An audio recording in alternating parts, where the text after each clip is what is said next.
वाळपय आमकां जानेवारी ते आतां नोव्हेंबर पर्यंत 13 पेशंट सस्पेक्टेड म्हणून मेळिल्ले आसा आनी जे मनीस मेळिल्ले आसता ते चडशे दुसरे कडेन काम करतात. चड म्हणल्यार सगळ्यात कशें आयल्या तितले आमकां दुसरे कडेन काम केल्लें आसा आनी तेणें रिपोर्ट केल्लें आसा. हांगा एकूच पेशंट आमकां मेळ्ळा पूण तो सुद्दां पणजे काम करता. आनी हो डेंग्यू व्हायरसा खातीर जाता. 4 व्हायरस आसा ते, पूण ते ताजे सिमटम्स कितें जायना, जोर येता. बाकीच्या हांकां दुयेंसां कसो येता तसो जोर मातसो चड आसता. हाय फिवर, मागीर दोळ्या फाटल्यान दुखप, मागीर जॉयंट एक जाता आनी 1-3 दीस बीन जाले की मागीर रॅश येता आंगार.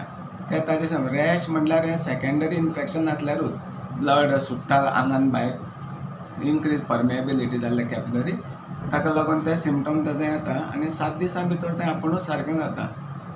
डेंग्यू कितें आसा, ट्रिटमेंट असो कांय ना, सगळें सिमटोमॅटीक ट्रिटमेंट. आनी दुसरें म्हटल्यार आमी तांकां एस्पिरीन, ब्रुफेन तसल्यो गुळयो घेवपाक दिना, फक्त पॅरासिटामॉल आनी सिमटोमॅटीक. आनी भरपूर तांकां हायड्रेशन करतात. सो दीस मंथ ह्या मंथान 2च पेशंट आमकां पॉझिटिव्ह मेळ्ळा. तांकां आमी एडमीट बीन करून तांकां सगळें हायड्रेशन बीन दिवन ऑलरेडी तांचे प्लेटलेट बीन स्टेबिलायज जाल्ले आसा, सो ते डिस्चार्ज जाले.